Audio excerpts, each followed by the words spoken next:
She was the only person standing outside the Harwick County livestock auction on the coldest morning of 1883, and every man who walked past her did so on the far side of the road.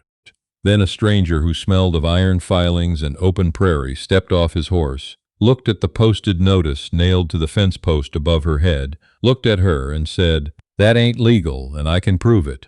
The November wind off the Nebraska sandhills had a particular cruelty to it. It didn't howl or gust. It pressed, steady and relentless, like a hand held flat against the chest. Della Voss pulled her dead mother's wool coat tighter around her shoulders and stared at the printed notice pinned to the post outside the Harwick auction house. Foreclosure and public sale. The words were blocky and official and final. Beneath them her father's name, Edmund Voss, and beneath that, the property description she had memorized since she was 8 years old, the 320-acre Voss homestead on Willow Creek, the only piece of ground that had ever meant anything to her family. She was 24 years old. She had arrived that morning before sunrise, riding the 6 miles from the homestead on a borrowed mule because her own horse had been seized along with the cattle. She had brought the only document she owned that she believed mattered, a receipt, handwritten on yellowed paper, signed by the loan officer at Harwick Cattleman's Bank, acknowledging payment in full of her father's first installment. She had found it tucked inside her father's Bible 3 weeks after they buried him. 2 weeks after that, the foreclosure notice appeared on her fence post. Nobody in Harwick would look at her directly anymore. It had started gradually, the way these things always did. A withdrawn greeting here, a sudden interest in a shop window there, until the avoidance became so practiced it was almost choreographed.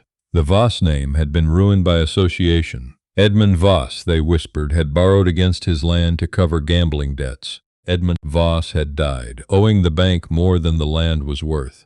Edmund Voss had been a fool and a drunk and a disgrace, and his daughter standing outside the auction house at dawn was a reminder nobody wanted. None of it was true. Pups Della knew it with the certainty of a woman who had watched her father wake before the sun every morning for 20 years to work soil that fought him back, who had sat with him at the kitchen table going over the account books in the lamplight until her eyes crossed, who had held his hand at the end and listened to him whisper that the land was paid, the land was safe. Della, the land is safe. She believed him. She had his receipt to prove it. And still this morning, the bank's representative, a man named Aldous Crabb, was inside that auction house preparing to sell her family's ground to the highest bidder. She had knocked on the door of Harwick's only lawyer 3 days ago. He had listened to her for 4 minutes before telling her the matter was settled in the courts and he could not help her. She had gone to the county clerk. The clerk had been polite and immovable. She had written a letter to the state land office in Lincoln. She had heard nothing back, so she stood outside the auction house at dawn with her receipt in her coat pocket and no idea what came next. The sound of hooves on the frozen road made her look up. He wasn't what she expected, not that she was expecting anyone. He was a large man, broad through the shoulders, riding a dark bay horse that moved with the settled ease of an animal that had covered serious distance. His coat was heavy canvas, faded to the color of old creek mud, and he wore no hat despite the cold. His hair was dark and cut short on the sides, longer on top where the wind had gotten to it. At his hip was a revolver she recognized as a Colt single action, well maintained from the look of it. A rifle in the saddle scabbard, leather gloves worn pale at the knuckles. He slowed as he passed the auction house. His eyes went to the notice on the post, then to her. He pulled his horse to a stop. For a moment, he just read the notice with the kind of focused attention that made Della feel, strangely, as though the paper were being taken seriously for the first time. Voss Homestead, he said. Not a question. Yes. She hadn't meant to answer. The word came out before she could decide against it. You the daughter? I am. He dismounted in a single fluid motion, tied his horse to the hitching post and walked to the notice. He was taller than she had estimated. He stood close enough to the post that she could have reached out and touched his sleeve, and he read the entire foreclosure notice without speaking. Then he said, without turning around, "Your father make his payments?" Della's throat tightened. "He made the first one. I have the receipt." Now he turned. His eyes were dark brown and direct in the way of a man who had stopped wasting time on social niceties somewhere far back down the trail. "You show that receipt to anyone?" "3 people. None of them helped." He was quiet for a moment. "Was the lawyer one of them?" "Pemberton." "Yes." Something crossed his face then, a brief, humorless compression of his mouth. "Pemberton draws his salary from a retainer paid by Harwick Cattleman's Bank. Has done for 6 years. He looked back at the notice. "That ain't legal, and I can prove it." His name was Coy Stratton, of. He told her that on the step of the auction house, matter-of-factly, the way a man states something that is relevant but not particularly important. He was a land title investigator, he explained, working on contract with the Nebraska Territorial Land Commission out of Omaha, of. He had ridden 4 days to reach Harwick County because 3 other families had written letters to the commission about disputed foreclosures originating from the same bank. Della's letter, he said, had arrived at the commission office the day he left. "You read my letter?" she asked. "On horseback." "Yes, ma'am." She had never been called ma'am in her life. She was 24, and people in Harwick mostly called her the Voss girl when they called her anything at all.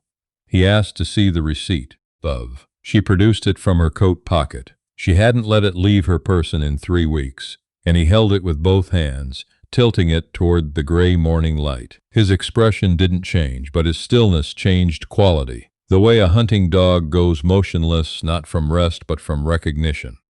"This is the bank seal," he said. "Yes, and that's the loan officer's signature. Chesterwin, he died last spring." Coy looked up at her then. "Convenient." He folded the receipt carefully and held it out to her. She took it. "I need to go inside," he said. "I need you to stay out here until I come for you." "Can you do that?" "What are you going to do?" "Stop the auction." He said it the same way he might say he was going to water his horse. Della watched him walk up the steps and push through the door of the auction house, and she stood in the cold Nebraska wind and tried to believe that anything was about to change. Inside, she heard raised voices. She could not make out the words. After several minutes, the voices dropped to something lower and more controlled, which felt more alarming somehow than the shouting had. She pressed her hands together inside her coat pockets and waited. The door opened. A man she didn't recognize came out, walked past her without looking at her, and kept walking down the street at a pace that was just short of running. She recognized his coat. It was the same coat Aldous Crabbe had been wearing when he served the foreclosure notice at her fence post 2 weeks ago. Coy appeared in the doorway a moment later. "Come inside," he said. The auction house smelled of hay and wood smoke and nervous men. There were perhaps 30 buyers inside, ranchers and speculators in heavy coats, and every one of them was looking at her. She recognized most of them.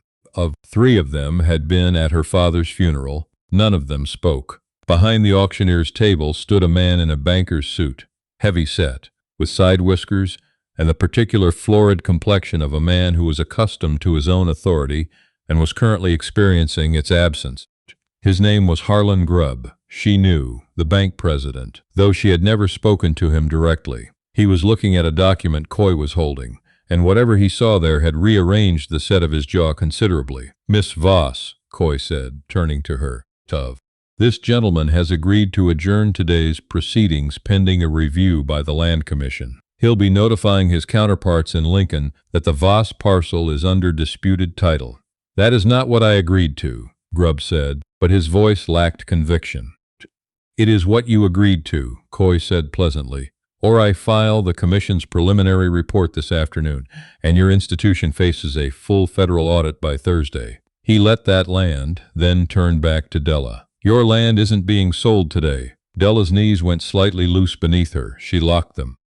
She was not going to dissolve in front of 30 men who had come to pick over her father's bones. "Today," she said carefully. "What about tomorrow?" "One thing at a time."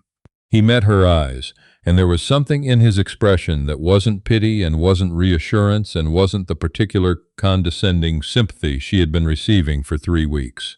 It was simple, clear acknowledgement, the kind that said, "I see this is serious and I am taking it seriously. Your receipt is the key.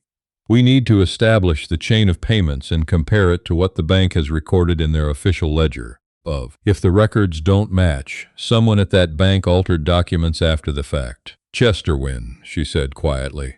Or someone who needed Chesterwin out of the way before anyone started asking questions. The drive back to the homestead was long and cold and mostly silent. Coy had offered to follow her on horseback to document the property's current condition for the commission's records. They did not speak much on the road. She was too occupied with the strange machinery of hope which she had not used in some time and which was running rough. The homestead sat at the bottom of a long slope above Willow Creek. A two-room soddy with a board-sided addition her father had built the year before her mother died. A barn that listed slightly to the west but had stood for 19 years, and 40 acres of winter wheat that she had seeded herself 6 weeks ago with seed corn borrowed from a neighbor who had since stopped returning her greetings. The cottonwoods along the creek were bare, their branches bone pale against a sky the color of pewter. Coy walked the property line without speaking, occasionally making notes in a small journal he kept in his breast pocket. Della walked with him because she didn't know where else to be. After a time, he stopped at the south fence line and looked back at the house. "Your father built that addition himself?" "Yes, the summer I was 12. You help him?" "I handed him nails. He talked the whole time. He was that kind of man." She stopped. She hadn't talked about her father to anyone in weeks. It felt like pressing on a bruise. He used to say land was the only honest thing, that a man could lie and a bank could lie, but ground just sat there and waited for the truth to catch up. Coy was quiet for a moment. He wasn't wrong. The trouble arrived the next morning. Della heard the horses before she saw them. She was at the stove, coaxing heat out of a fire that the wind kept trying to reach through the chimney, when the dogs went silent, which was worse than barking. Somehow she went to the window. 2 men sat their horses at the edge of her yard. She didn't know them by name, but she knew their type. They had the loose, easy posture of men who had been hired for their physical presence rather than their judgment. Behind them, at a more careful distance, sat Aldous Crabbe in his heavy coat and his banker's expression. She went to her father's rifle on the wall. She had not fired it since the summer before he died, when she had used it to run a coyote off the property. She checked the load out of habit rather than confidence, the way she had been taught. When she opened the door, Crabbe raised his hand in something that was meant to look like a friendly gesture. "Miss Voss, there's no need for." "You're on my land, Mr. Crabbe. Miss Voss, I want to make sure you understand your situation. Whatever that man Stratton may have told you, the bank is prepared to." "The bank," Della said, "altered my father's payment records. I intend to prove it." The friendliness left Crabbe's face with no ceremony at all. "You have no idea what you're accusing people of, or who you're accusing." "I have a receipt," she said, "signed and sealed. Would you like me to read you the amount and the date?" Behind her she heard boots on the step. Coy came around the corner of the house from the direction of the barn, moving unhurriedly. He had his journal in one hand, and his coat was unbuttoned despite the cold. His right hand was free. He stopped beside her on the step and looked at the 3 men, the same way he had looked at the foreclosure notice, with quiet, complete attention. "Mr. Crabbe," he said, "you were at the auction house yesterday. I was conducting lawful business. You left in somewhat of a hurry." Coy looked at the 2 hired men with the particular lack of expression that said he had assessed them and found them manageable. "I sent a telegram to the Land Commission last night from the Harwick Relay Office. They're sending a secondary examiner. Should arrive by Friday." He looked back at Crabbe. "You might want to be somewhere easy to find between now and then." Crabbe's jaw worked. He looked at Della, then at the rifle, then at Coy, and whatever calculation he was running in his head did not produce a result he liked. He turned his horse without another word. The 2 men with him followed. Della lowered the rifle. "You sent a telegram last night?" she asked. "Before I slept?" "Yes." "You weren't going to tell me?" Coy looked at her, and there was something almost careful in his expression. "I didn't want to give you something to hope for before I knew whether it would hold. I've watched people get hope and lose it. It's worse than having none to begin with." Della looked at the empty road where Crabbe had been. "I've already got hope. I've had it since yesterday morning. I'm aware of how dangerous that is." He looked at her for a moment with something she couldn't quite name. Then he nodded once as if she'd said something he agreed with, and went back to his notes. The following 2 days were among the strangest of Della's life. Coy stayed. Not in the house, which propriety forbade, but in the barn, where she had a dry corner and a spare blanket and enough straw to keep a man from freezing. She brought him coffee in the mornings, and he thanked her without making it into something it wasn't, which she appreciated considerably. He worked methodically. He had sent requests to 3 other counties, where similar foreclosures had been filed against families with clean payment histories, and by the second morning he had received 2 replies. Both described the same pattern. A payment made, a receipt issued, the loan officer dead within the year, the records showing no payment on file. Chester Wynne, Della learned, had not died of natural causes. He had been thrown from a horse on a road he had ridden 1,000 times. The coroner had ruled it an accident. The coroner, Coy told her without inflection, was brother-in-law to the bank president. On the 3rd morning she found him sitting at her kitchen table when she came downstairs, his journal open, a sheet of paper covered in figures and dates, and what appeared to be a diagram of some kind. He had come in quietly rather than knock and wake her, she realized. He had started her fire. A pot of coffee was already on the stove. She sat across from him without saying anything about it. "The commission examiner arrives tomorrow," he said, not looking up from the journal. "I want you to write down every detail you remember about the day your father made the payment. What time, who was in the bank, what Wynne said, what the weather was, everything. The specifics are what make testimony hold up. You think it'll come to testimony? I think when this is done, Grubb and at least 2 others are going to face federal fraud charges. And yes, it'll come to testimony." Della was quiet for a moment. "My father said Chester Wynne was a decent man. Said he apologized twice during the transaction, like he was embarrassed by the whole business." Coy looked up. "Embarrassed how?" "Like a man who knew the terms weren't fair and couldn't change them. He kept saying the bank was under new management, that some things had shifted." She paused.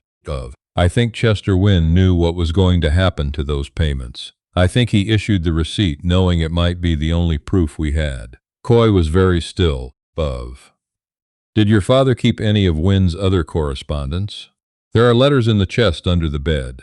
They found 4 letters from Chester Wynne, written over the course of 18 months. Each one was formally polite, the language of a man writing what would become a legal document rather than a personal communication. In the last letter, dated 7 weeks before Wynne's death, there was a single line that stood apart from the rest. "I trust you have kept the original of all signed documentation in a safe location, Mr. Voss, as bank records are occasionally subject to administrative revision." Administrative revision. Della read that line 3 times. "He knew," she said. "He was warning my father. He was doing the only thing he could do without signing his own death warrant." Coy folded the letter carefully. He was a decent man in a situation that had already decided he was going to lose. "He tried to leave your father a door." Della sat with that for a moment. Outside, the wind had finally stopped. Through the kitchen window, she could see the winter wheat, pale green against the dark soil, pushing up through the frost the way it did regardless of who claimed to own the ground beneath it. "Is it enough?" she asked. "The receipt, the letters, the other counties?" "It's enough," Coy said. "I've built cases on less." The federal examiner arrived on Friday morning on the eastbound stage. A thin, precise woman named Frances Tull, who wore a long gray coat and carried a briefcase that Della later learned held approximately 400 pages of land commission precedents. She shook Della's hand once, firmly, assessed the kitchen with the eye of someone accustomed to working in difficult conditions, and said, "Show me the original receipt first." Della showed her. Frances Tull held it to the window light, the same as Coy had done, then set it on the table and began to write. What followed was 3 hours of methodical, quiet, devastating documentation. Frances Tull asked questions in the tone of someone constructing an argument rather than gathering impressions. She copied figures from Wynne's letters into her ledger. She asked Della to sign a formal deposition which Coy witnessed. She recorded the names of the 3 other families in the other counties and noted the pattern. Then she closed her briefcase. "I'll file the preliminary injunction in Lincoln on Monday," she said. That freezes all Harwick cattlemen's foreclosure actions pending a full audit. In the meantime, Miss Voss, your property is not legally alienable. Anyone who attempts to seize, sell, or transfer it is in violation of federal land statute. She looked at Della with the particular regard of a woman who had spent her career giving people news they had almost stopped expecting. You're going to keep your land. Della sat with that statement for a long moment. It was not like she had imagined. She had imagined relief would feel enormous, like something lifting. Instead, it felt quiet, almost gentle, like setting down something she had been carrying so long she had stopped noticing its weight. She found Coy outside by his horse. He had his saddlebags packed. She had known he would. A man like that didn't linger past the point of usefulness, and the work here was done. She had known it, and still it sat strangely in her chest as she watched him check his cinch strap. Francis said the injunction will hold, Della said. It'll hold. Tull doesn't file things that don't hold.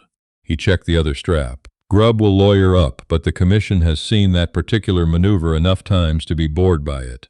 6 months, maybe 8. Then it'll be over, and you'll be somewhere else by then. Probably. There are 4 more counties with similar patterns, Kansas and Missouri. He finished with the saddlebags and turned to face her. You'll want a different lawyer. There's a man in Kearney named Beaumont who works against the bank interests rather than with them.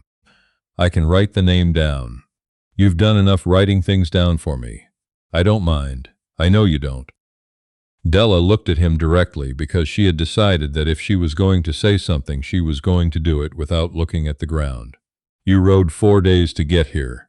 You stopped the auction. You sent the telegram and started the fire and sat in my barn for 4 nights and didn't ask me for a single thing. I got coffee. You got coffee, she agreed. Coy, why? He was quiet for a moment. He had a way of being quiet that didn't feel like avoidance. It felt like a man genuinely thinking, rather than deciding what to say. Because what happened to your father was wrong, and because you had been standing out there in that wind, for however long with a receipt in your pocket, and not a single person willing to take it seriously, and that seemed like something that needed fixing. He paused, and because there are plenty of people in this world who wait to be rescued, and plenty who sit down and grieve.